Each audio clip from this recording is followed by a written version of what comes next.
Vamos a orar juntos.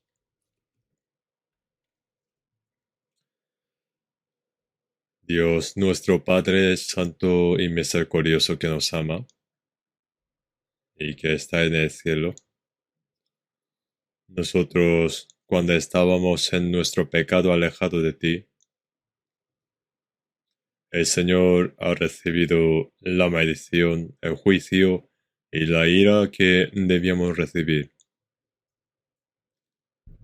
Y también derramando su preciosa sangre, nos ha salvado sin ningún nuestro mérito, haciéndonos hijos de Dios y nos has dado gloria y gracias de Dios y te damos gracias por darnos la esperanza de ir al cielo y hacernos hijos de Dios.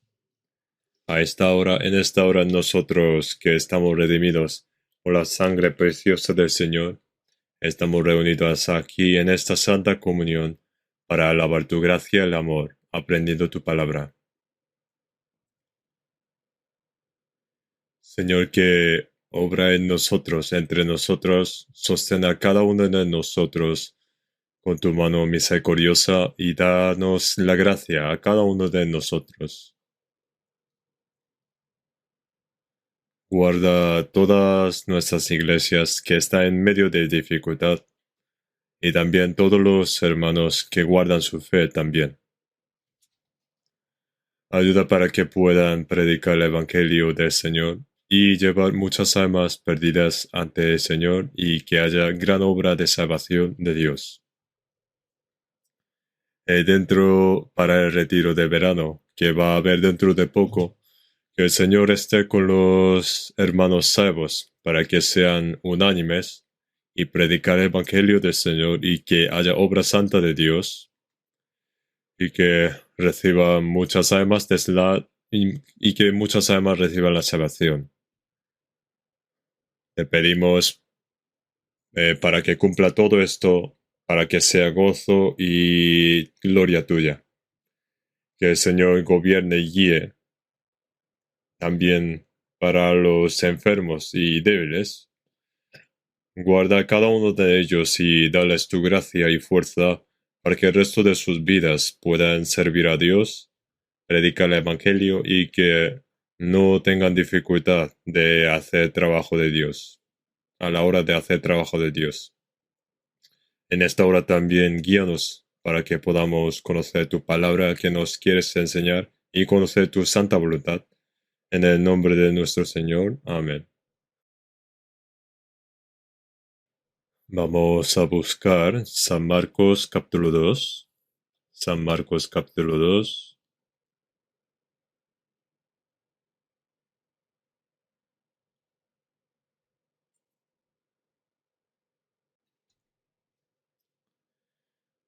San Marcos capítulo 2.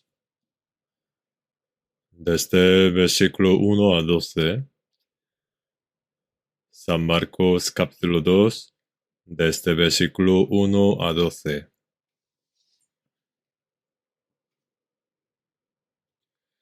Entró Jesús otra vez en Capernaum después de algunos días, y se oyó que estaba en casa. Inmediatamente se juntaron muchos, de manera que ya no cabían ni aun a la puerta, y les predicaba la palabra.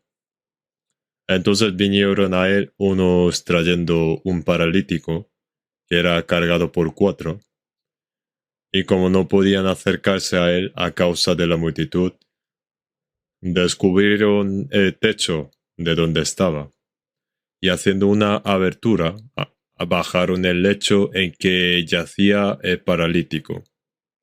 Al ver Jesús la fe de ellos, dijo al paralítico: Hijo, tus pecados te son perdonados. Estaban allí sentados algunos de los escribas, los cuales cavilaban en sus corazones.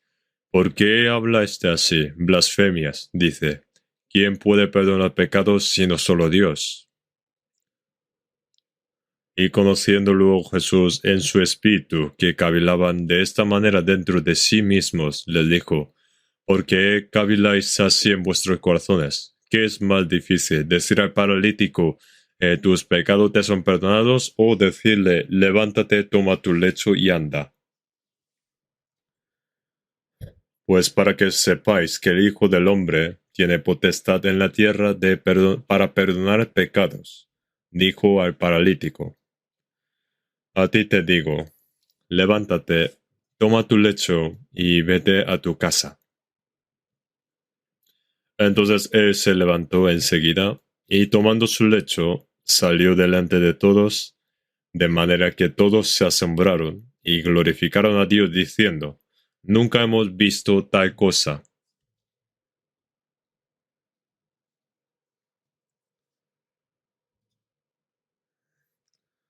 Esta vez fui con los ancianos y con otros hermanos para asistir al retiro de verano en la parte oeste de Estados Unidos, centrado por Los Ángeles. Estados Unidos también están predicando fuerte evangelio y tenemos gozo y gracias, ya que en este retiro también muchas personas han escuchado la palabra y han recibido salvación, aunque están en situaciones difíciles. En Estados Unidos hay muchas personas que hablan diferentes idiomas, entonces durante el retiro también hicimos 4 seminarios en coreano, inglés, español y chino. Y cuando nos reunimos juntos, escuchaban la palabra a través de traducción.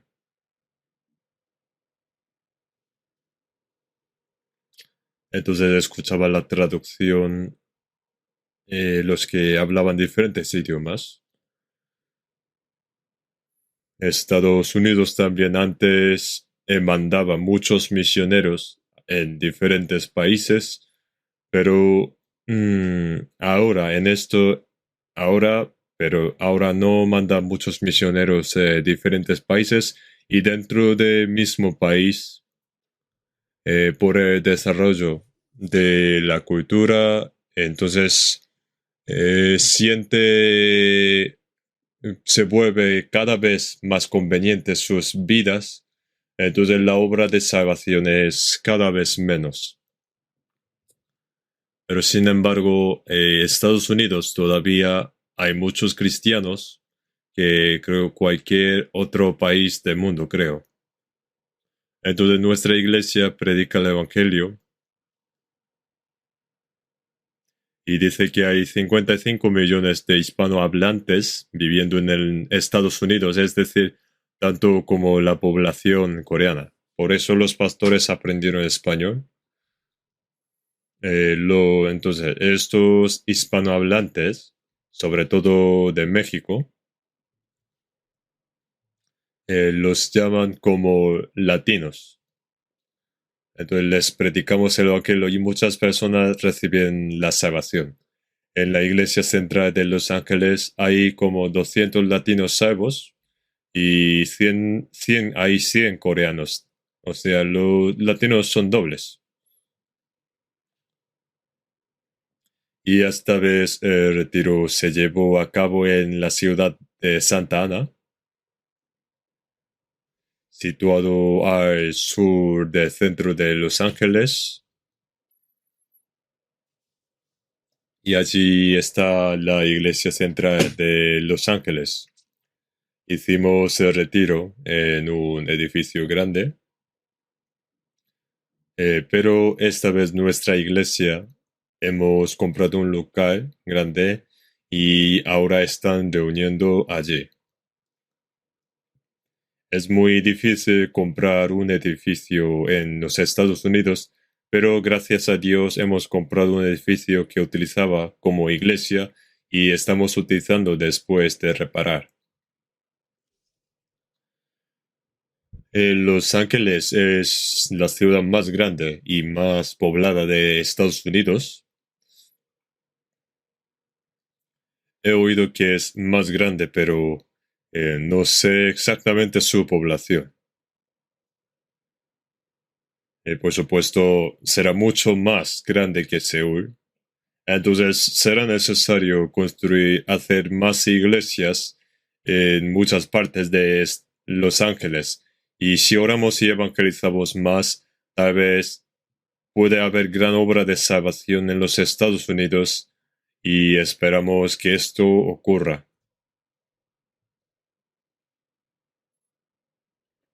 Está haciendo mucho calor y están diciendo que el contagio de COVID está aumentando estos días, por lo que debemos tener precaución y también tengo esa preocupación de esto también.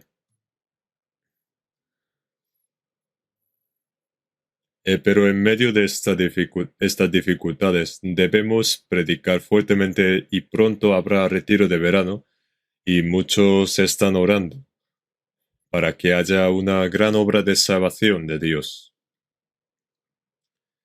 A través del versículo que hemos leído, había los que han llevado, hablan de los que han llevado a otras personas a Cristo ante Cristo y están escritas en la historia de salvación de Cristo.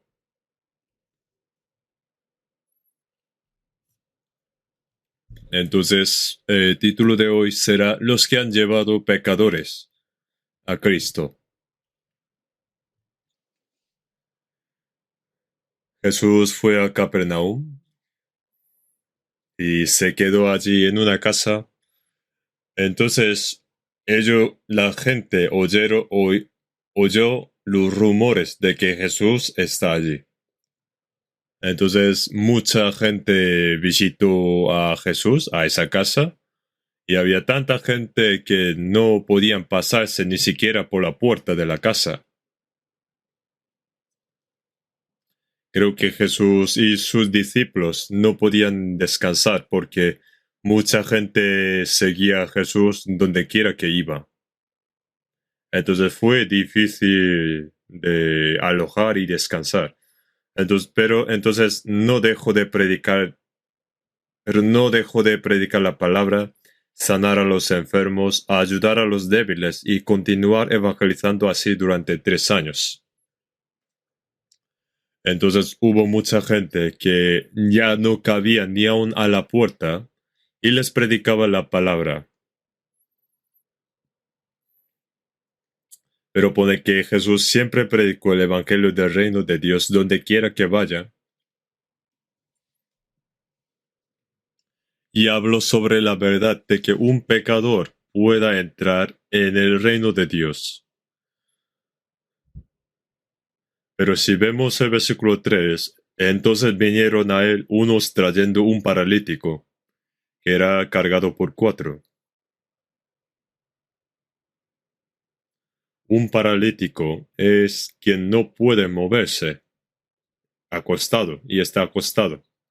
Pero como está tumbado, acostado, y no puede moverse en su cuerpo, entonces, aunque está vivo, pero parece como un muerto, y está vivo, pero es igual que muerto, al igual que muerto debe estar esperando su muerte. Pero ante Jesús vino el paralítico cargado por 4.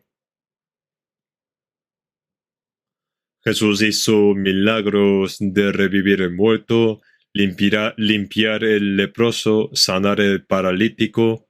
Entonces estos 4 vinieron a Jesús oyendo esto junto con el paralítico.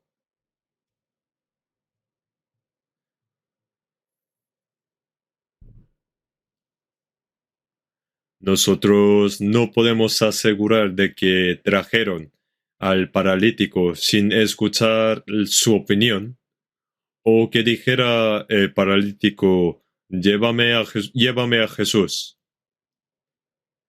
Pero creo que antes de traer el paralítico, estos 4 personas habrán explicado al paralítico de que Jesús revivió al muerto y que hicieron otros milagros. Entonces, que podría curar tal vez que podría curar cualquier enfermedad, y si va el paralítico ante él, puede que le cure. Entonces, pero como él no solo puede venir ante Jesús, entonces estos cuatro le habrán dicho que te llevaremos ante Jesús. Entonces estos cuatro trajeron el paralítico.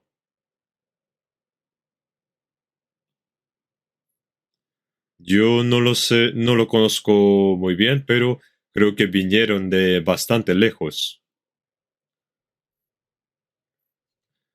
Debe haber sido un trabajo duro y mucho esfuerzo de traerlo, y deben estar cansados por esto. Fue un trabajo duro y difícil, pero solo con el corazón de sanar este paralítico, ellos con un corazón unánime trajeron a este hombre paralítico a Jesús.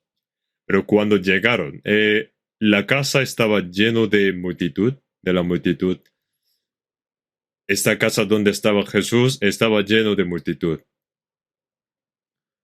Y ponía que ya no cabía ni aún a la puerta. Entonces, ellos pensaron que no puede llevar el paralítico ante Jesús. Pero ellos no abandonaron, sino que ellos pensaron de nuevo, sea como sea, le llevaremos ante Jesús. Teniendo esta fe de que Jesús curaría a este enfermo cuando llegamos ante él. Entonces, para esto, ellos, ¿qué hicieron? Pone que subieron al techo en las casas de los judíos. En la casa de los judíos había escaleras que podía subir al techo. Ellos hicieron el techo con los árboles y ramas, y con las pajas y árboles cubrieron el techo. En San Lucas pone que subieron encima de la casa y por el tejado le bajaron con el lecho. Este techo no será igual que el nuestro, pero en los dos libros pone que subieron al techo o tejado. En el versículo 4 pone, y como no podían acercarse a él a causa de la multitud, descubrieron el techo de donde estaba y haciendo una abertura, bajaron el lecho en el que yacía el paralítico. No sé cómo pudieron sacar esta idea. La abertura, es decir, el agujero, no puede ser pequeño para que pueda bajar el lecho donde yacía el paralítico desde el tejado. Probablemente ellos perforaron un agujero bastante grande en el techo.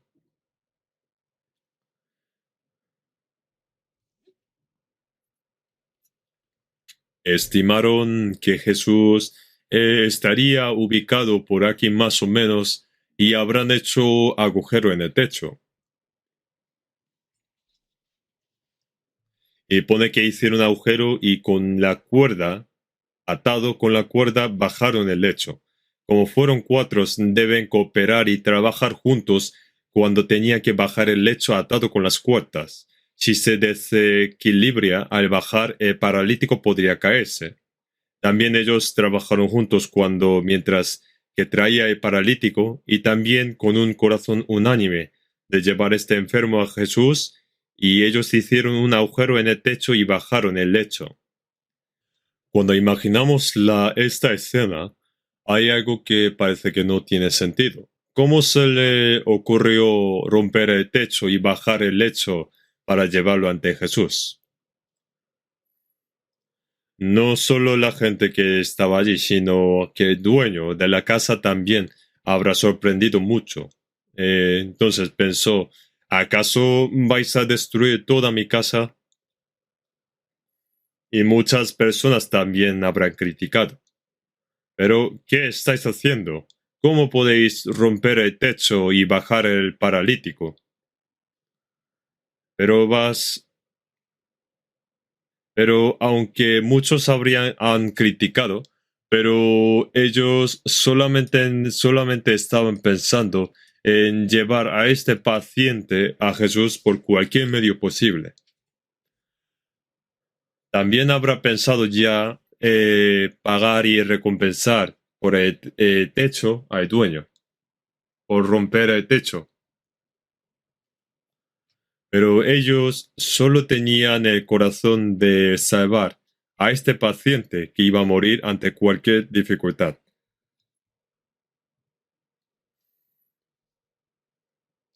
Y ellos finalmente vinieron ante Jesús, bajaron el lecho. Entonces, mientras que Jesús hablaba, ellos descubrieron el techo encima de Jesús y ahora hay escena. La escena es que viene el paciente desde el tejado bajando acostado en su lecho. Entonces en el versículo 5 pone, al ver Jesús la fe de ellos, dijo al paralítico, Hijo, tus pecados te son perdonados. Jesús no les reprendió. No dijo, pero ¿qué estáis haciendo? Si fuéramos nosotros, habríamos dicho así, ¿no? Pero el Señor ya lo sabía de antemano. Antes de descubrir el techo y bajar el lecho.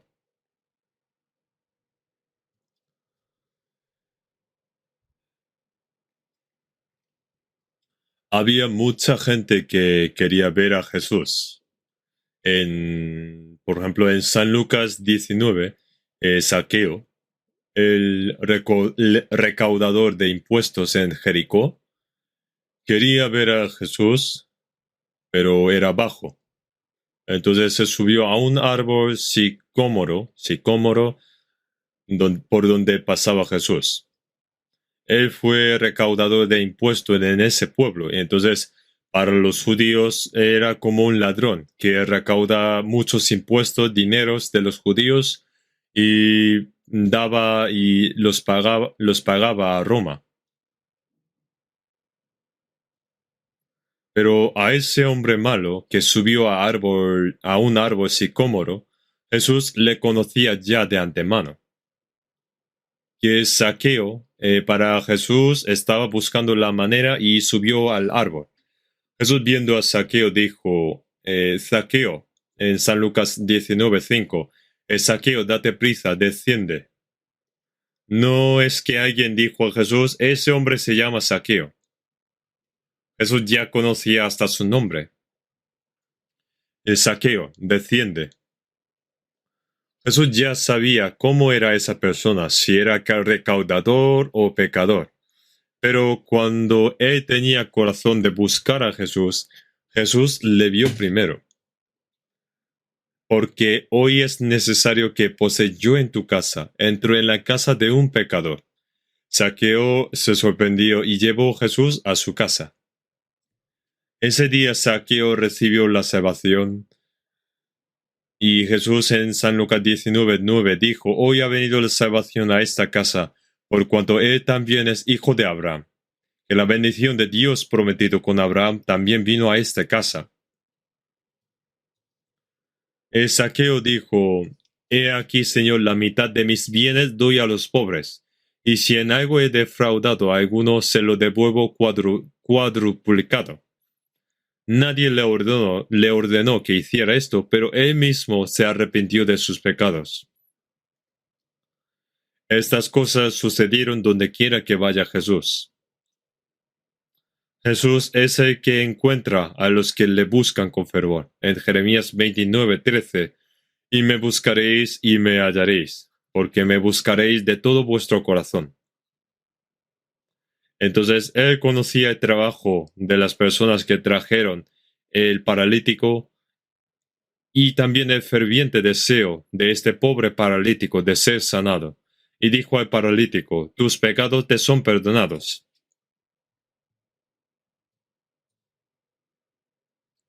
Este hombre paralítico vino a Jesús no para ser perdonado de sus pecados, sino para ser sanado.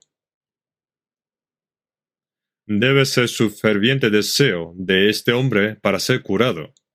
que por ahora está acostado, tumbado en la cama sin poder moverse, y que solamente está esperando la muerte como un cadáver. Pero antes de que Jesús sanara su enfermedad, dijo: tus pecados te son perdonados.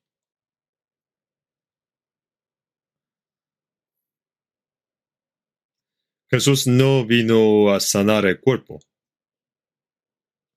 Había muchos enfermos y moribundos en aquella época, pero Él no vino a sanarlos o a prolongar sus vidas por un tiempo. No vino a enseñar cosas morales, sino algo más, lo más importante.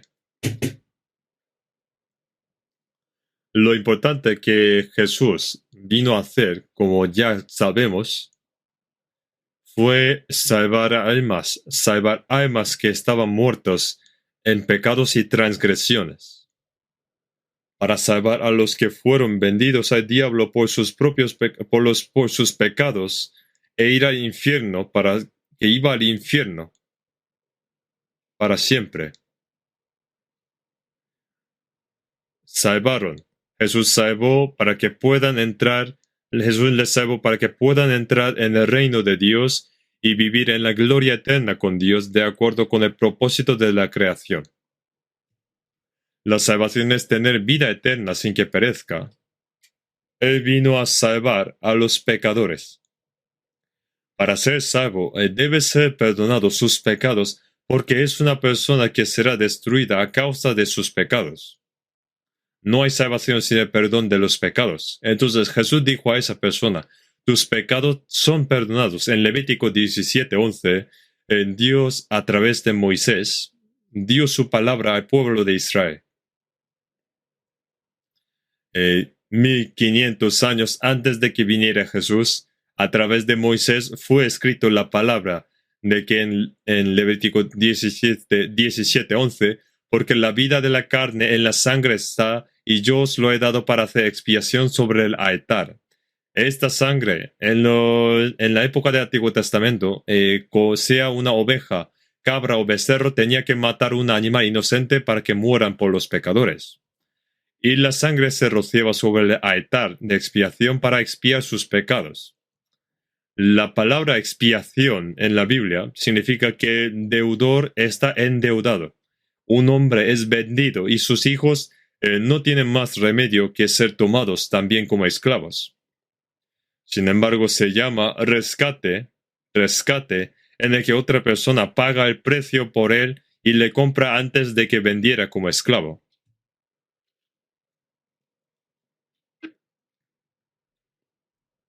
Entonces, en 1 de Timoteo, capítulo 2, 6, el cual se dio a sí mismo en rescate por todos.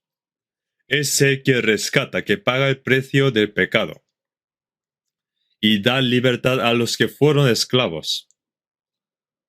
Cuando uno paga el precio, fue comprado, pero no es para hacer esclavo de nuevo, sino para dar la libertad. Entonces, rescatar es pagar en vez de otra persona y liberar uno que fue esclavo. Pero para esto, una vida inocente debe morir derramando sangre para que pueda perdonar sus pecados. Y la misma sangre hará expiación de la persona.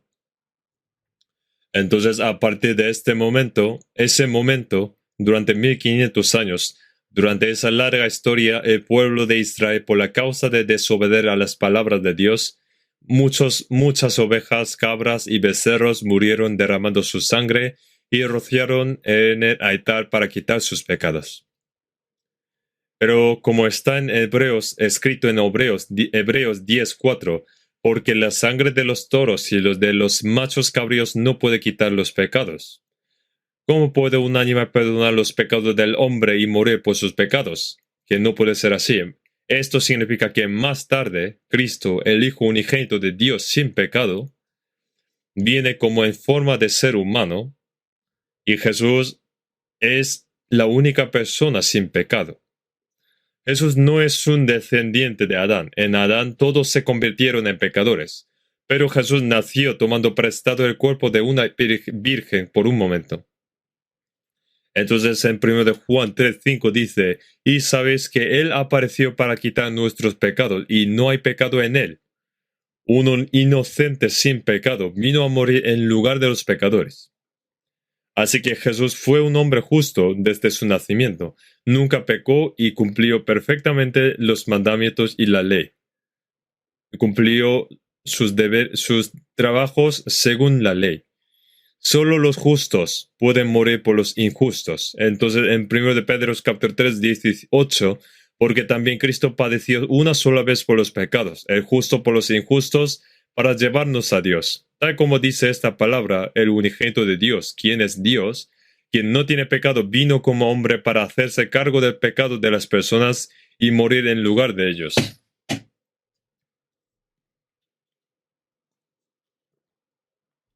Por eso, no por sangre de machos cabríos, ni de becerros, sino por su sangre. Por su preciosa sangre, nuestros pecados fueron redimidos eternamente.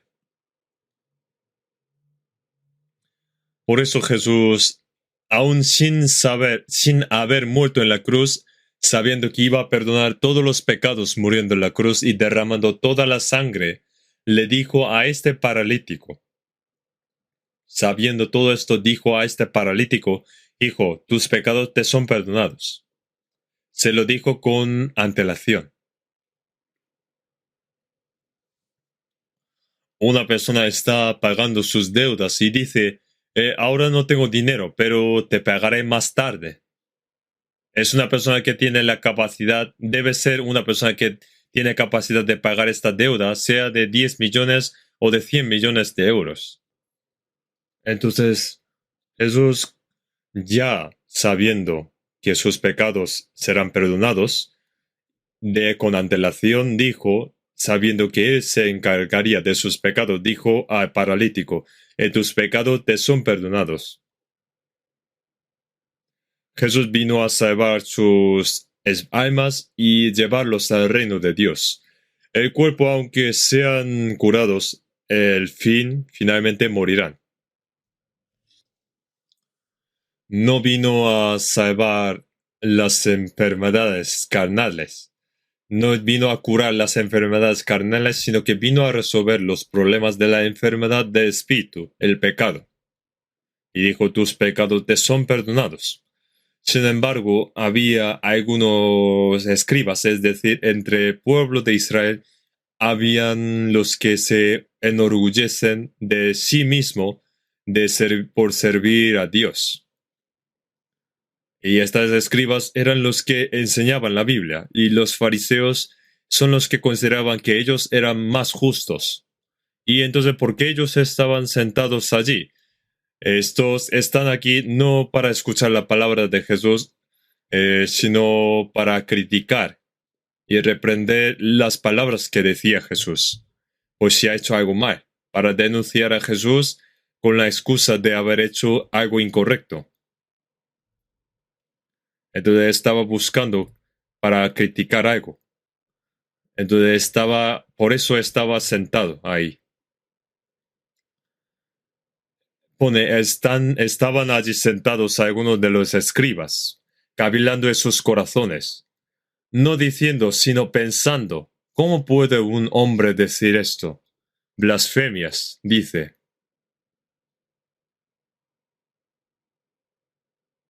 Blasfemias dice. Están diciendo que están pensando que como un hombre puede perdonar los pecados de otros, que es imposible. ¿Quién puede perdonar pecados sino solo Dios? Solo Dios puede perdonar y juzgar, pero como un humano, alguien, aparte de Dios, puede hacer eso. Blasfemia es cuando alguien quiere sentarse en el lugar de Dios.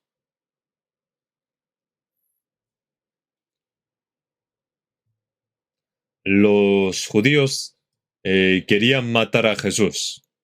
Y principalmente porque Jesús, siendo persona, hablaba como igual a Dios. Jesús es hijo de Dios.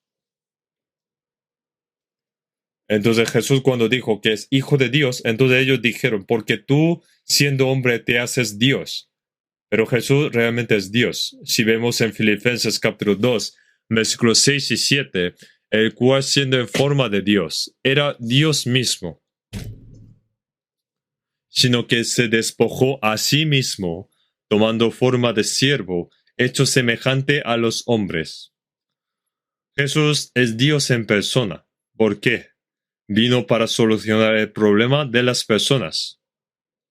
Tras recibir todo sufrimiento que debería recibir el hombre y morir miserablemente como pecador en la cruz, recibiendo todo sufrimiento, haciéndose obediente hasta la muerte y muerte de cruz. Jesús haciéndose obediente hasta la muerte y murió en la cruz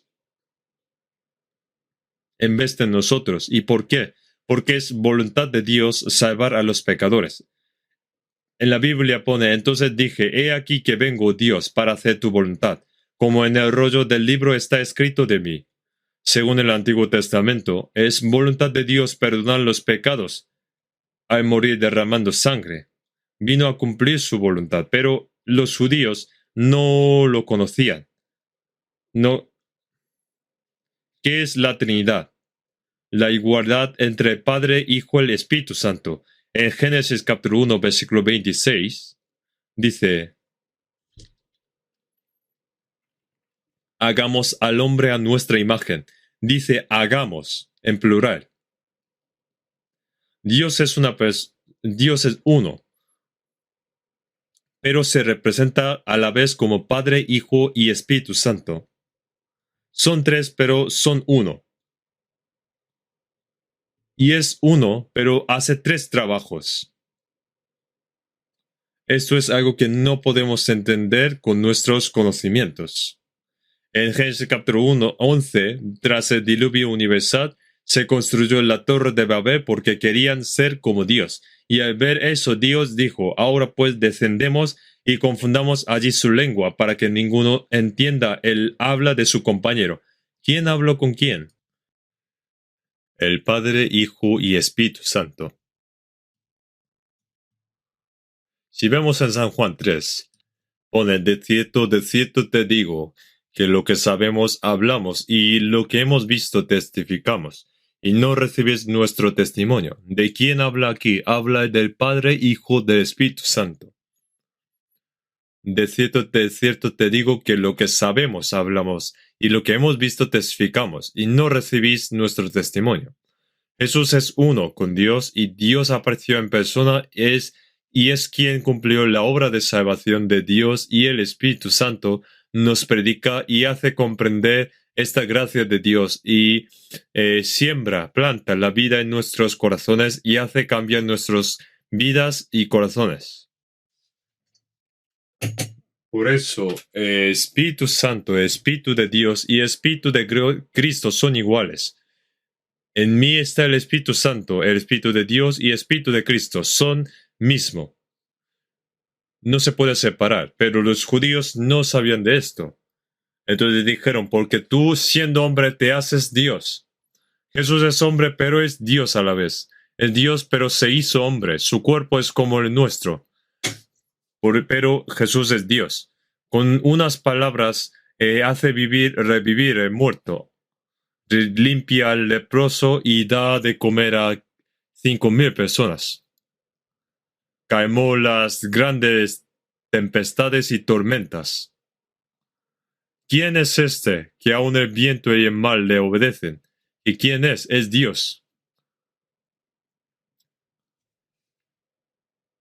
Pero estos religiosos, escribas, pensaron, decían por dentro, este hombre dice blasfemias.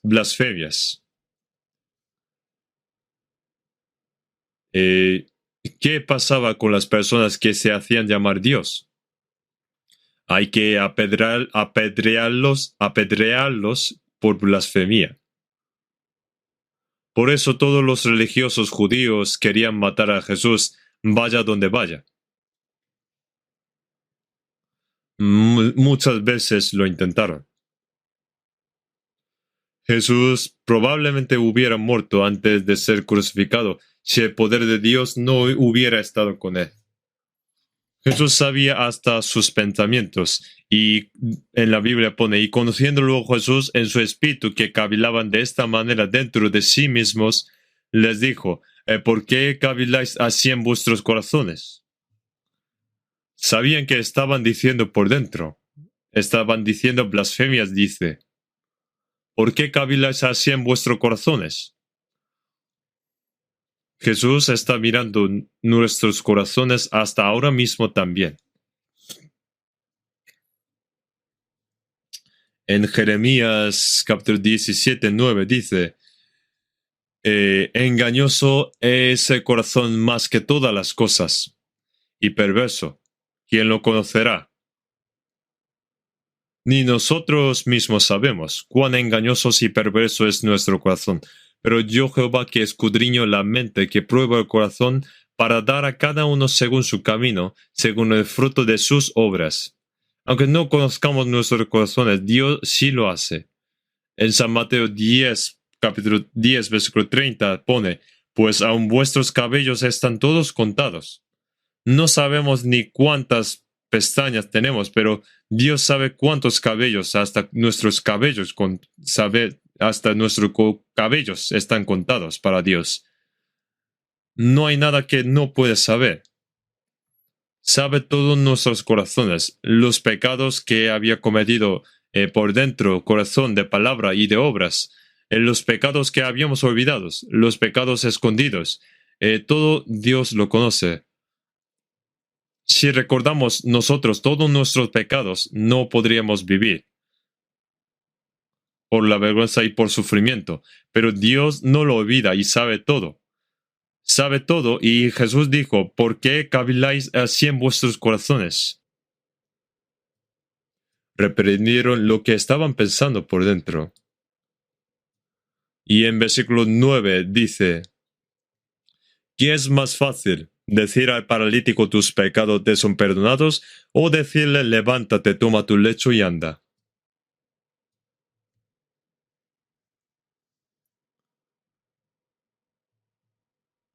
Jesús hizo una pregunta muy difícil. ¿Qué es más fácil decir al paralítico tus pecados te son perdonados o decirle levántate, toma tu lecho y anda? Entre dos, ¿cuál sería más fácil? ¿Cuál sería más fácil? Ninguno de los dos son difíciles. Tus pecados te son perdonados. Eso solo lo puede decir Dios. Pero eso no lo podemos ver con nuestros ojos, ¿no? Porque el pecado es un problema de espíritu. Por eso el perdón de pecados es algo que no podemos ver con nuestros ojos. No podemos saber.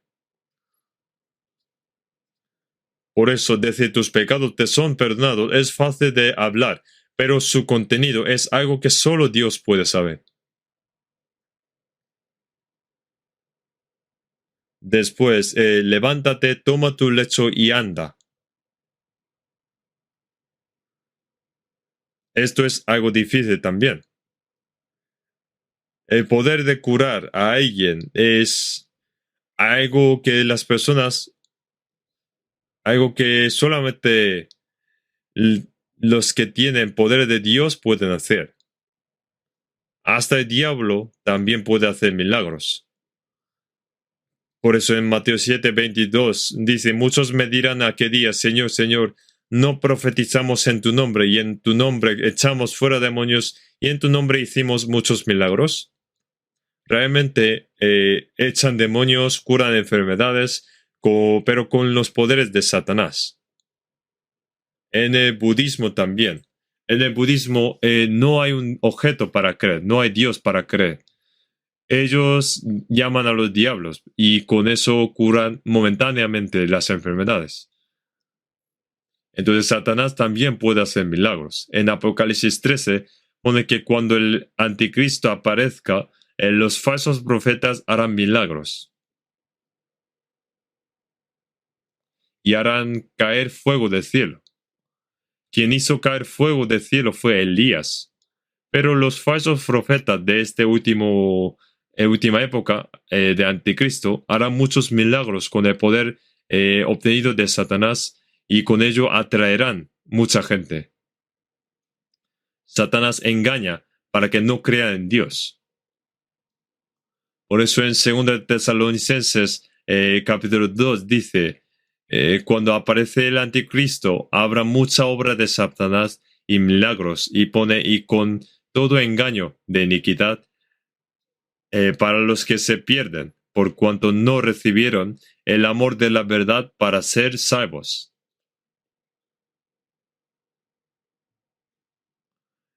Todo aquel que no conoce la verdad y no son salvos, son engañados por falsos milagros y serán destruidos. Si son engañados, su fin será destrucción. Si hay milagros, muchos se asustan diciendo, wow, es poder de Dios, y lo siguen. En Corea también hay muchos que dicen, yo soy Cristo, yo soy Olivo, yo soy Jesús, y si hacen milagros, muchos les siguen. Mucha gente les sigue. Esas personas no aman la verdad y no hay salvación en ellos.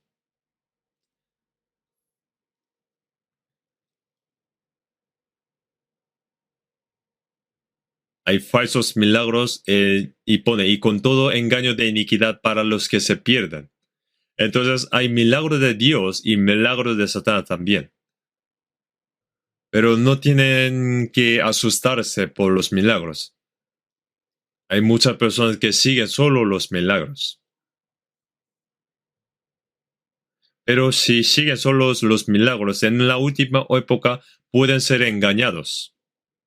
En el Antiguo Testamento, el pueblo de Israel vio muchos milagros de Dios como prueba de que Dios estaba vivo. Había 10 plagas y la última, la muerte del primogénito, después de esto sacó a Israel y intentaron cruzar el Mar Rojo como si fuera tierra seca, y hizo que el ejército egipcio se muriera en el Mar Rojo. Y hasta el día que los judíos entraron a la tierra de Canaán, tras salir de Egipto, Dios protegió con columna de nube y de fuego, dándoles maná de comer, agua al golpear la piedra. ¿No es acaso estos grandes milagros? Por eso la historia de Dios es una historia de milagros, pero esto es modelo de la modelo de historia del Nuevo Testamento. En el Nuevo Testamento, Jesús hizo muchos milagros. Nadie hizo tantos milagros como Jesús. Jesús no hizo los milagros no hizo milagros para que crean en Él cuando ellos vean los milagros.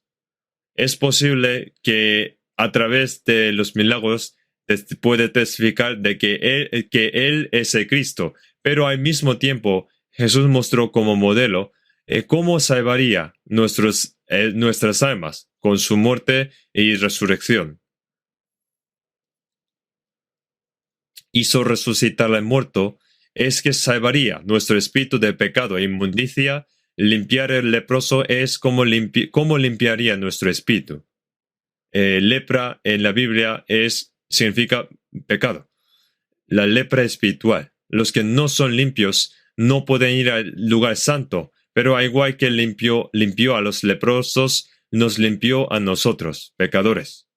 En la película de Ben-Hur, cuando Jesús muere en la cruz, su sangre cae y fluye junto a la lluvia. Pero la hermana y la madre de Ben-Hur, que tenían lepra y que estaban escondidos de la lluvia, fueron limpiadas después. El autor de la película Ben-Hur, el libro Ben-Hur, Lew Wallace, que comprendió la gracia de Dios y creyó y mostró la restauración de Israel como cuando Ben-Hur, que antes al principio era noble de Jerusalén, vence a todos sus enemigos en el estadio cuando todo el mundo pensaba que estaba muerto. Pero lo más importante de esta película es cuando las dos leprosas fueron limpiadas. Su sangre caída de Jesús, la sangre de Jesús caída por el sufrimiento y la aflicción y la muerte en la cruz, las limpió. Eso muestra que nuestras almas, espíritu también son salvos. Cuando uno es salvo, es como el ciego abriera sus ojos. Al recibir salvación es como un paralítico se levanta. Al recibir salvación es como echar los demonios, la potestad de Satanás que gobernaba nuestros corazones. Al recibir salvación fueron echados. Nos ha mostrado todo lo que se cumplirá en nuestros espíritus al recibir salvación a través de sus milagros. Y cuando Jesús ascendió al cielo y sus discípulos evangelizaban, en San Marcos 16:20 pone, y ellos saliendo predicaron en todas partes, ayudándoles el Señor y confirmando la palabra con las señales que las seguían. Confirmando la palabra con las señales que las seguían. La época en la que predicaban los discípulos fue un momento más difícil de predicar, porque el pueblo escogido de Dios rechazaron a Jesús y lo crucificaron. Entonces, el Cristo, que ni siquiera el pueblo escogido de Dios lo cree, que no cree que como hijo de Dios, bueno, Cristo significa Salvador, entonces, ¿cómo los incrédulos que ni siquiera conocen Antiguo Testamento pueden creer en Jesús, que ni siquiera su pueblo están creyendo en él? Pensamos un momento que el Nuevo Testamento aún ni siquiera estaba escrito.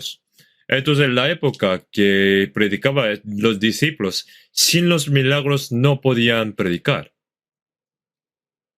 Necesitamos conocer esto previamente. Entonces, y ellos saliendo predicaron en todas partes, ayudándoles el Señor y confirmando la palabra con las señales que las seguían. Necesitaban milagros, señales. ¿Qué dijeron Pedro y Juan cuando un cojo le pidió el dinero en la puerta del templo de Jerusalén? ¿Qué dijo? No tengo plata ni oro, pero lo que tengo te doy. En el nombre de Jesucristo de Nazaret, levántate y anda. Así un cojo de nacimiento se levantó y corrió también. Entonces hubo muchas personas que lo vieron. Entonces Pedro dijo, Jesús a quien habéis matado en la cruz ha curado a esta persona. Entonces, ¿quién podría contradecir esto? En San Juan capítulo 9, Jesús curó a un ciego de nacimiento.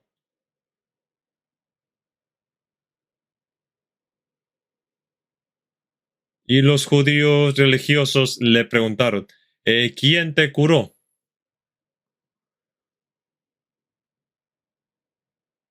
Jesús de Nazaret hizo todo. Untó en mis ojos los lodos y me dijo que me lave en Siloé y recibí vista. Y los judíos le dijeron, ese hombre es pecador. Quien te abrió los ojos fue Dios. Dice que Jesús es pecador, pero quien le curó es Dios. Entonces dijeron que así que no creas en Jesús. Entonces, ¿cómo respondió el ciego? Yo no sé si es el pecador o no, pero de lo que estoy seguro es que él me dio vista.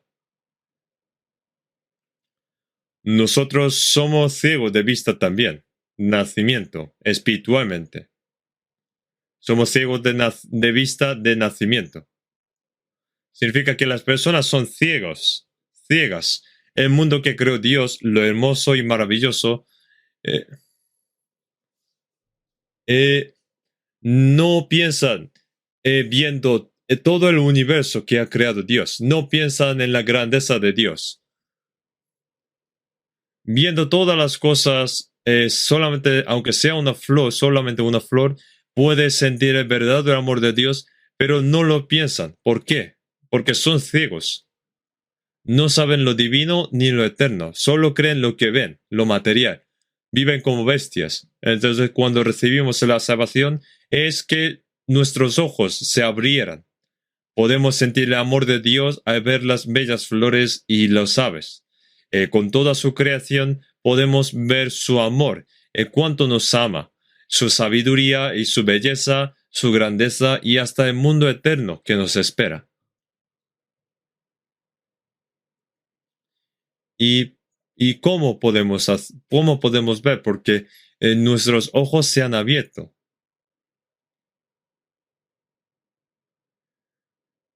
Por eso en Jesús en San Juan 14, versículo 22 dijo, el que en mí cree las obras que yo hago, él las hará también. ¿Hacer qué? Los milagros. Los discípulos hicieron muchos milagros. Pedro también revivió un muerto y Pablo también. ¿Por qué hicieron esto? Porque así podían testificar que la palabra de Dios obraba, estaba con ellos. Como cuando hay un documento y necesita firmar el presidente o en una empresa para justificar que aprueban ciertos papeles, entonces finalmente para confirmar se firma con un sello para firmar todo lo que está puesto en ese documento. Los discípulos testificaban a través de los milagros que el evangelio que predicaba fue dado por Dios. Por eso ponen confirmando la palabra con las señales que la seguían. En Hechos seguía ocurriendo esto. Se necesitaron milagros hasta que se terminara de escribir todo el Nuevo Testamento. Dios obraba junto a ellos hasta que toda la Biblia fue escrita.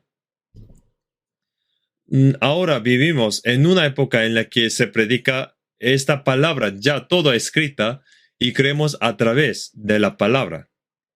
Y no necesitamos milagros. La palabra que predicamos nos hace comprender la palabra que nunca en otra época pudieron entender. No porque tengamos una fe mejor que cualquier otra persona del pasado, sino que hay muchas palabras que solo nosotros podemos entender. La palabra que aparece cuando llega el tiempo. Tenemos esas palabras que solamente nosotros podemos entender. Es decir, estamos en la época en la que más hace comprender la palabra.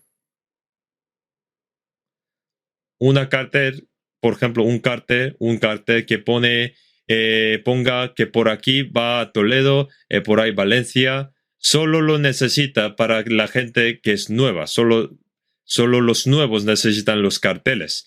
Entonces, pero no lo necesita la gente que ya conoce bien la zona. La palabra ya está registrada, la palabra ya registrada se predica y en esta época en la que se transmite claramente su significado, no es necesario los milagros.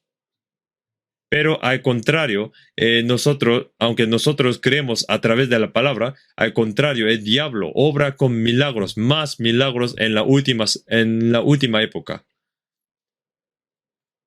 Y con los milagros hace que no crean en la Biblia.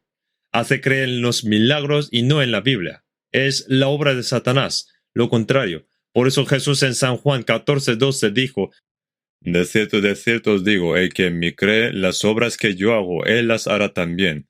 Se refiere a los milagros de los discípulos y también pone, aún mayores hará, y esto significa la salvación de espíritu.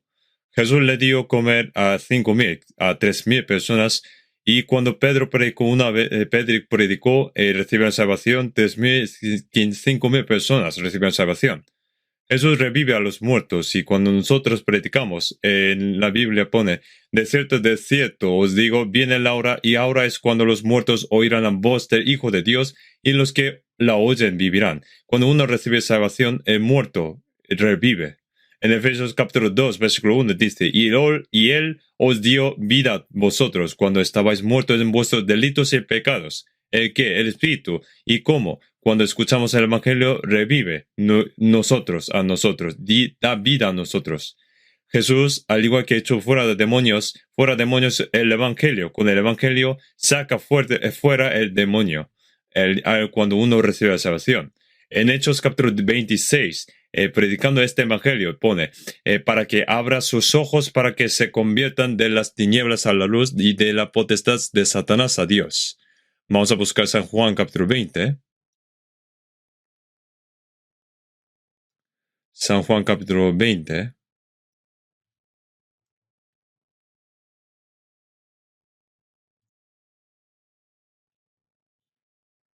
San Juan capítulo 20, versículo 20.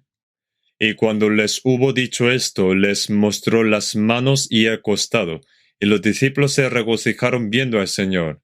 Entonces Jesús les dijo otra vez, paz a vosotros, como me envió el Padre, así también yo os envío.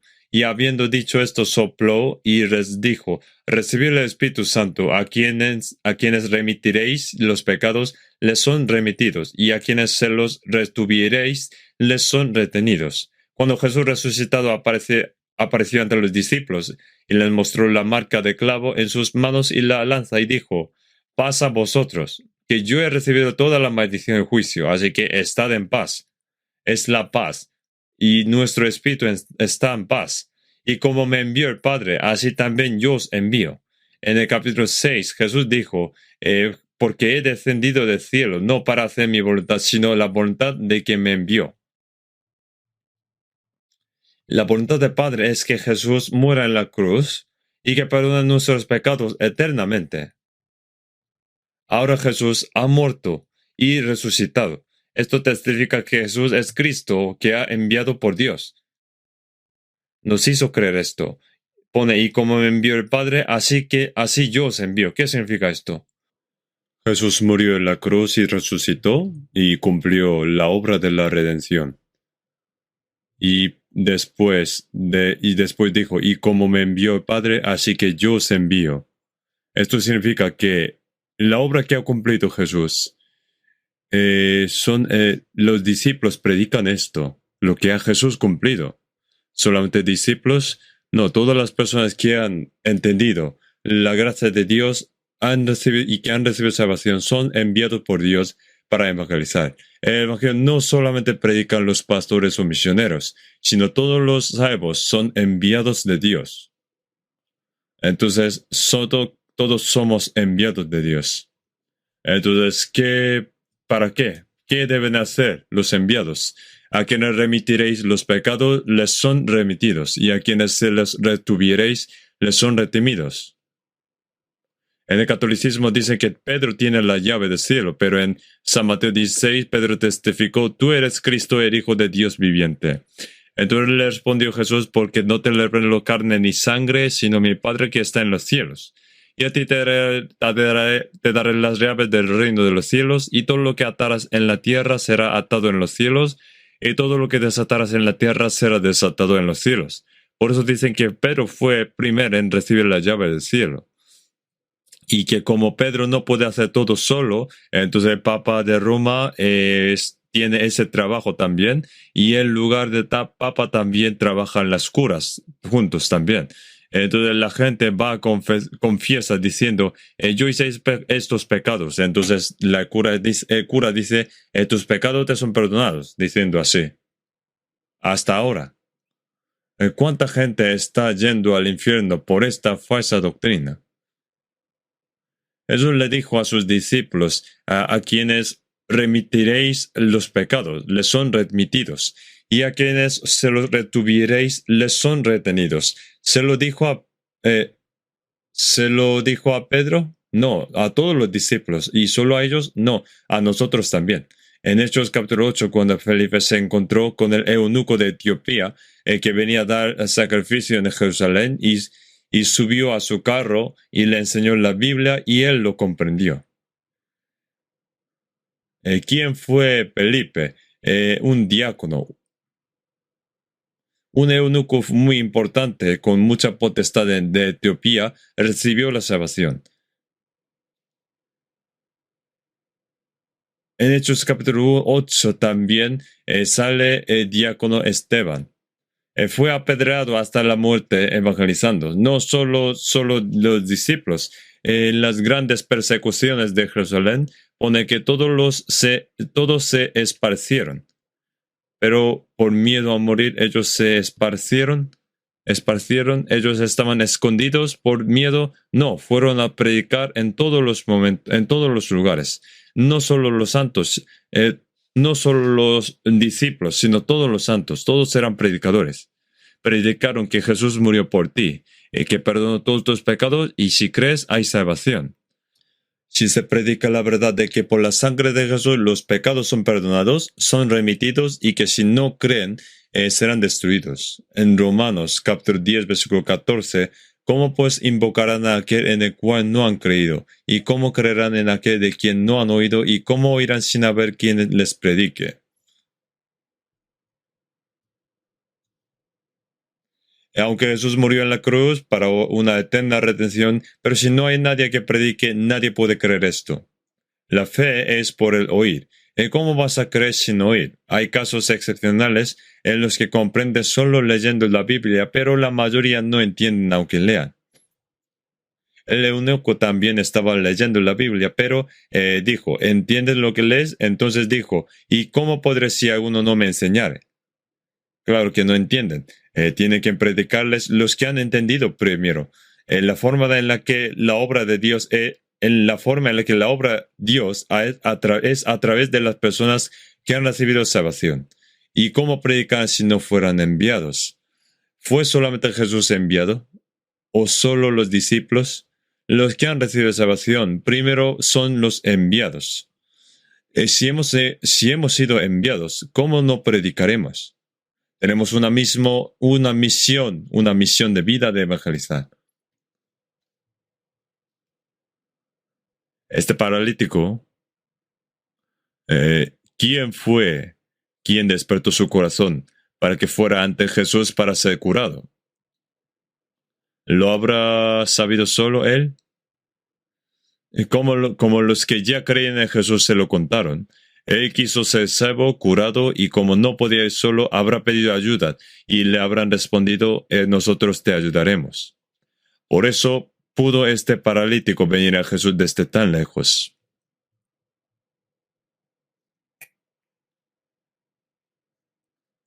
No es que dijo, no dijo, y al ver la fe del paralítico, le dijo, sus pecados son perdonados, sino que, y al ver la fe de ellos, no de paralíticos, sino de ellos, ¿de quiénes? De las 4 personas que trajeron al paralítico. Ellos, vio la fe de ellos, y dijo, tus pecados te son perdonados. Tenemos que saber que uno solo no puede recibir la salvación. Necesitamos la ayuda de alguien que ya es salvo. Las personas que han recibido salvación primero oran por su familia, amigos, vecinos y predican la palabra. Gracias al sacrificio y esfuerzo para guiar a otras personas ante Dios, muchas más personas reciben la salvación. En Hechos capítulo 10 aparece el centurión Cornelio, quien creía en Dios y oraba. Y él era gentil. Fue un soldado romano de Italia. Tenía 100 soldados. Esta persona creía en Dios y oraba y daba limosnas. Y Dios lo vio. Esta persona es gentil, pero cree en Dios. Sería una pena que vaya al infierno. ¿E hizo que comprendiera el Evangelio? No. Envía hombres a Jope y haz venir a Simón, el que tiene por sobrenombre Pedro. No hizo que comprendiera él mismo el Evangelio. Y en versículo 14 pone, él te hablará palabras por las cuales serás salvo tú y toda tu casa. Le habló a Pedro y a Cornelio. Pedro siguió a la persona que Cornelio mandó y fue a su casa. Y pone, así que preguntó, ¿por qué causa me habéis hecho venir? Y Cornelio dijo, el ángel de Dios me dijo que te llame. Y Pedro vio que estaban la familia y personas de alrededor reunidos, esperándolo. Pone, ahora pues, todos nosotros estamos aquí en la presencia de Dios, para oír todo lo que Dios te ha mandado.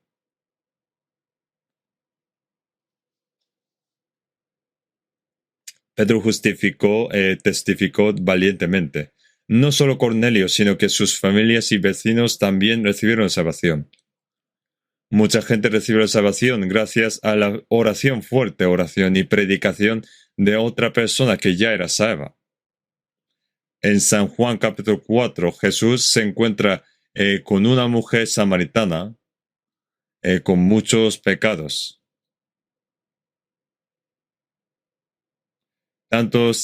Tenía tantos que no podía ir por agua por la mañana e iba por la tarde cuando no había nadie. En su conversación con Jesús, ella supo que Jesús es Cristo. Entonces dejó su jarra y fue a la ciudad de Samaria y gritó, venid, venid, y ved a un hombre que me ha dicho todo cuanto he hecho. Venid a ver a un hombre que me ha dicho todo cuanto he hecho. ¿Qué es todo lo que ha hecho? Todo lo que hizo mal y que había pecado. Hay un hombre que lo sabe todo, que lo conoce todos mis pecados. Un desconocido me ha mostrado todos mis pecados. Entonces los samaritanos pensaron, ha pasado algo, lo que dice no es algo normal. Como dicen Proverbios, mas el hombre que oye permanecerá en su dicho. Por eso todo el pueblo samaritano vinieron ante Jesús. Escucharon de Jesús la palabra de Jesús y le llevaron a la ciudad.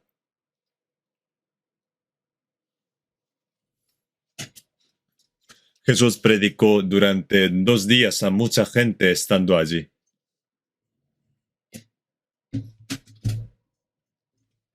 Los samaritanos al escuchar la palabra le dijeron a la mujer, ya no creemos solamente por tu dicho, porque nosotros mismos hemos oído y sabemos que verdaderamente este es el Salvador del mundo, el Cristo. Observamos cuánta gente guiado por una mujer samaritana con mucho pecado al Señor. Esta mujer samaritana trajo mucha gente ante el Señor. En San Mateo 8, siervo de un centurión estaba enfermo a morir. El centurión tuvo compasión por él y mandó otro siervo para que le pida a Jesús que lo cure. Jesús iba a ir, pero le dijo, Señor, no hace falta que vengas. Yo tengo a mis superiores y a mis inferiores, a quienes si les digo que vengan, vienen, y si digo que vayan, van. No hace falta que se canse para venir hasta aquí, solamente con su palabra es suficiente. Jesús entonces le dijo a ese siervo, ve. Mientras volvía se encontró con otro siervo diciendo que ya estaba curado. Fue que en el momento que Jesús dijo, tu siervo es sano, y fue sanado.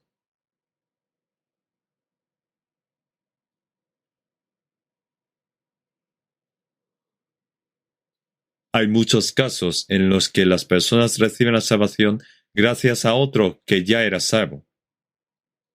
Hay muchas palabras que dicen esto. Para aquellos que quieren ser salvos, no solo les ayudan con su fe, sino también que levanta la fe de la persona que le ayuda. Si dejamos solo y sin decir nada a la persona no salvas, no saben nada. No saben qué pasa. Si oramos por ellos y tenemos un corazón ferviente por la salvación de sus almas, Dios les ayuda a comprender.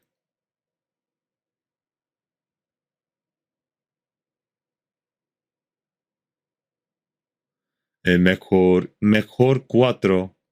mucho, mejor cuatro que uno solo. Ellos fueron cuatro personas.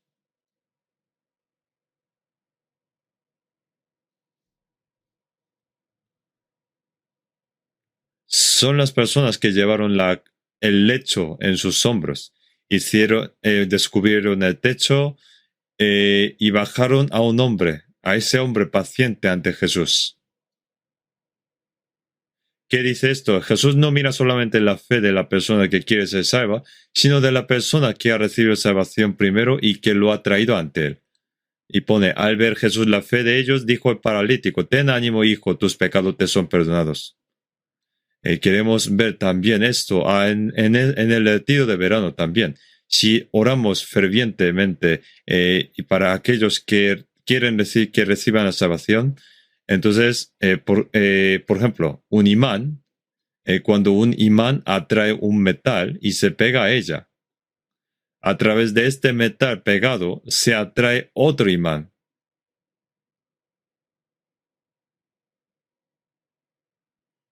En el Espíritu Santo de una persona ya salva, hay una fuerza que atrae a otras almas. Una persona que guía a una persona ante Dios. Una fuerza que guía a una persona ante Dios. Es la obra del Espíritu Santo. En Efesios 3:20, y aquel que es poderoso para hacer todas las cosas mucho más abundantemente de lo que pedimos o entendemos.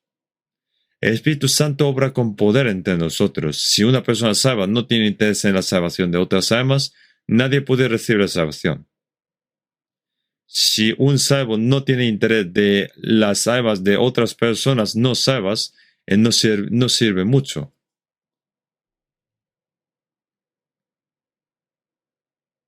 Y nadie puede recibir la salvación. Esta mañana hice una llamada con una hermana que vive muy lejos y me dice, ¿qué tal el viaje a Estados Unidos? Bien, creo que mucha gente ha escuchado bien y recibe salvación. Sí, muy bien, yo oré por usted todas las noches. Sé que hay muchos hermanos así. En Colosenses capítulo 4, en Efesios capítulo 6, apóstol Pablo dijo, orando también al mismo tiempo por nosotros, para que el Señor nos abra puerta para la palabra a fin de dar a conocer el misterio de Cristo, por el cual también estoy preso, para que lo manifieste como debo hablar. Si hay muchas oraciones de Dios, Dios obra conjunto a nosotros. Participa juntos. Participa en las oraciones, participa en lo material y en corazón en el Evangelio. En Filipenses capítulo 1, 5, versículo 6, pone, por vuestra comunión en el Evangelio, desde el primer día hasta ahora. ¿Qué es primer día? Desde el momento que recibimos la salvación, hacemos comunión en el Evangelio, para el Evangelio cooperando en la vida cristiana también. Filipenses capítulo 1, 27, firmes en un mismo espíritu, combatiendo unánimes por la fe del Evangelio, participando en la comunión. Estar en comunión en el Evangelio significa participar en el Evangelio. En Filipenses capítulo 4, versículo 14, bien hicisteis en participar conmigo en mi tribulación. ¿Los santos de Filipo recibieron azotes cuando Pablo fue azotado? ¿O fueron encarcelados con él? ¿Pasaron hambre con él? No, sino que oraron juntamente y pusieron sus corazones juntos en el Evangelio y ayudaron al apóstol Pablo. Eso es participar en las aflicciones del Evangelio. Eso es la comunión. La comunión no es que empezamos la comunión ahora y luego fin. No es así. Pone por vuestra comunión en el Evangelio desde el primer día hasta ahora. Los salvos que han recibido la salvación por el Evangelio hacen comunión por el Evangelio. Es decir, que cooperan. Estando persuadido de esto, que comenzó en vosotros la buena obra, la perfeccionará hasta el día de Jesucristo. Dios ha comenzado su buena obra en las personas que hacen la comunión para el Evangelio. ¿Qué trabajo? De salvar a las almas que van a la destrucción. Este trabajo sigue hasta que vuelva el Señor. Muchas almas reciben la salvación en los retiros y seminarios bíblicos. ¿Por qué hacemos esto? Porque oramos todos juntos, cooperamos para esto y anhelamos la salvación de otras almas para evangelizar. Nuestro trabajo es despertar los corazones de las personas desinteresadas para que anhelen la salvación, para que crean.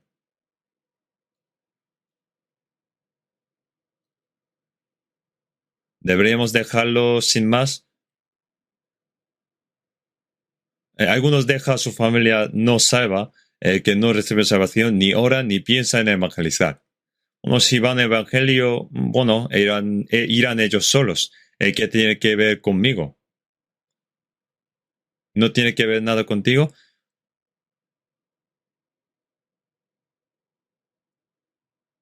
Si lo único que dicen es vamos a la iglesia, así se puede evangelizar. Si a un paciente a punto de morir le decimos vamos al hospital, entonces ¿puede curar? ¿Se curará? Hay que llevarlo ante un buen médico y decirle si haces lo que el médico dice el médico, vivirás. Ayudará a que reciba tratamiento o operación, porque si no muere.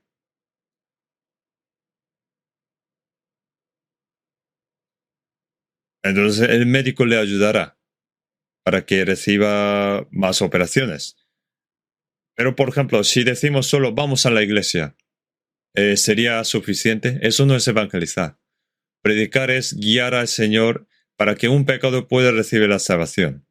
No es algo fácil. Llevar en los hombros a esta persona paralítica, que no puede levantarse tan bien, tuvo sacrificio y dificultad, y subirlo a un tejado y a descubrir el techo y bajar el lecho. ¿Y cómo fue el resultado? Esa persona paralítica, fue curada. Su pecado fue perdonado. Jesús le dijo, levanta y anda. ¿Por qué? El perdón del pecado no es visible.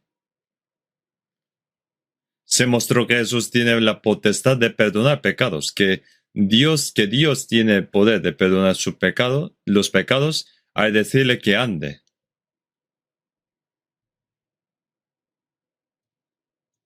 Mostró que tiene poder de perdonar los pecados. Dijo, levanta, coge tus cosas y ve a casa. Se levantó. Seguro que la gente se asustó y dijo, nunca vimos tal cosa semejante. Pone que ellos alabaron a Dios, pero a lo mejor, pero el escriba no estaba muy contento, sino quería matar a Jesús. Blasfemias dice.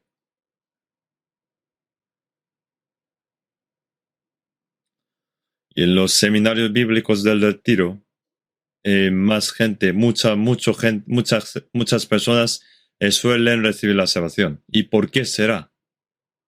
¿Será por las buenas vistas y fresco aire y algunas otras por otras cosas? ¿Porque reciben buen tratamiento? No, solo se conmovieron al ver el trabajo y pasión y amor de las personas que evangelizan. También el Espíritu Santo obra en nosotros y hace comprender la gracia de Dios y por eso reciban la salvación. Hace comprender que son pecadores y por eso que necesitan recibir la salvación. Es como estuviéramos en un alto horno. Allí todas las impurezas y piezas de metal sucias se derriten y se desprenden, y con el elemento puro se hacen nuevos productos. Y al salir de ese alto horno se hace una criatura nueva. Un pecador renace como hijo de Dios y se hace una nueva criatura que va a ir al cielo. ¿Esto no sería un milagro? ¿Es la obra del hombre? Solo esto Dios puede hacer. En la Biblia pone, que pagaré a Jehová por todos sus beneficios para conmigo. Hemos recibido de la gracia de Dios. Debemos de agradecerle. ¿Y cómo? En Salmos 118, versículo 17, no moriré, sino que viviré y contaré las obras de Yah. ¿Qué haremos si no hemos muerto y estamos vivos? El Salmo 66, versículo 16, venid, oíd todos los que teméis a Dios, y contaré lo que he hecho y contaré lo que ha hecho por a mi alma. Lo que ha hecho a mi alma. Conocemos lo que ha hecho Dios por mi espíritu. Dios ha amado tanto a un pecador como yo, y ha muerto por mí, y por su sangre preciosa ha perdonado mi pecado eternamente. Y al resucitar me ha dado vida eterna y un propósito de evangelizar. Eso debemos predicar esto. Ese es el propósito por el que vivimos y no morimos. Si una persona salva, no dice nada y ni tiene corazón de predicar, no sé, ¿será realmente salvo?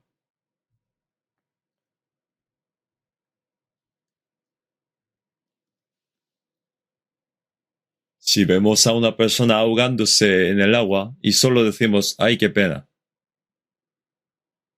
Si apreciamos nuestras vidas, debemos apreciar también las vidas de los demás. Hay asesinos que matan por unas monedas, céntimos, y otros que solo pasan aún viviendo a alguien morir. Los dos son asesinos. Son asesinos de manera pasivos. Aún habiendo alguien muriendo por un accidente de tráfico, ¿pasaríamos porque estamos ocupados? Si pensamos en su vida y su familia, no podemos dejarlo. Vamos a dejar de lado mis cosas y daré mi máximo para salvar a esa persona. La vida carnal es importante, pero sabemos cuán preciosa e importante es la vida espiritual.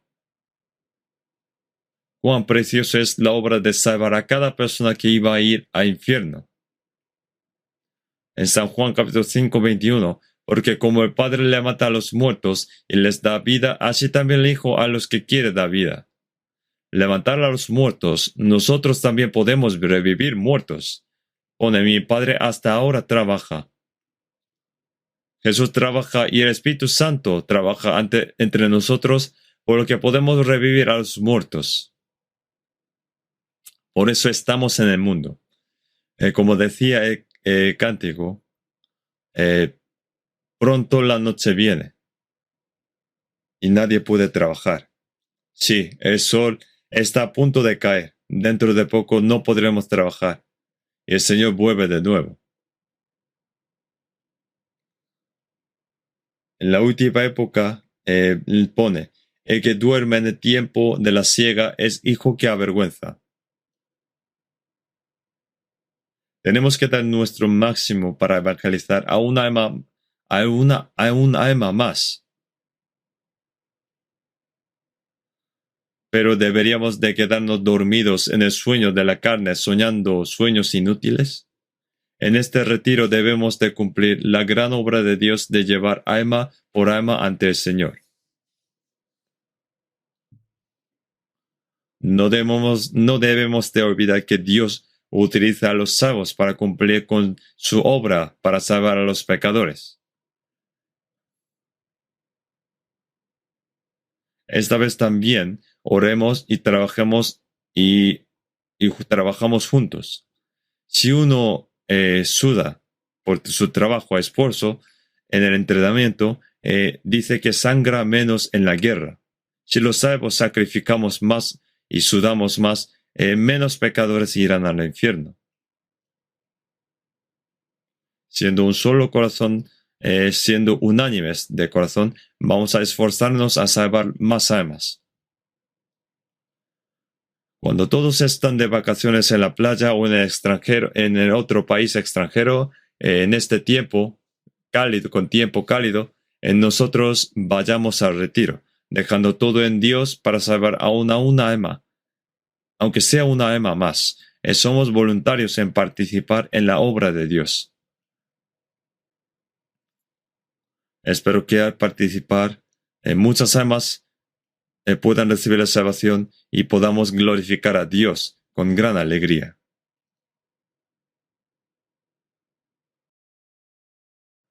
Vamos a orar juntos.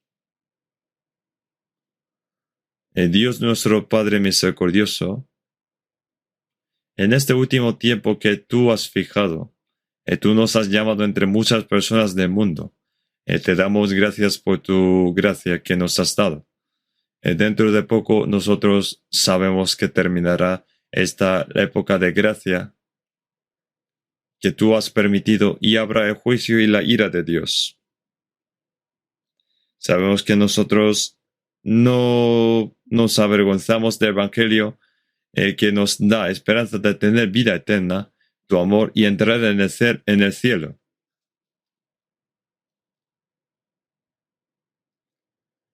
Ni tampoco podemos ser vagos de predicar este Evangelio.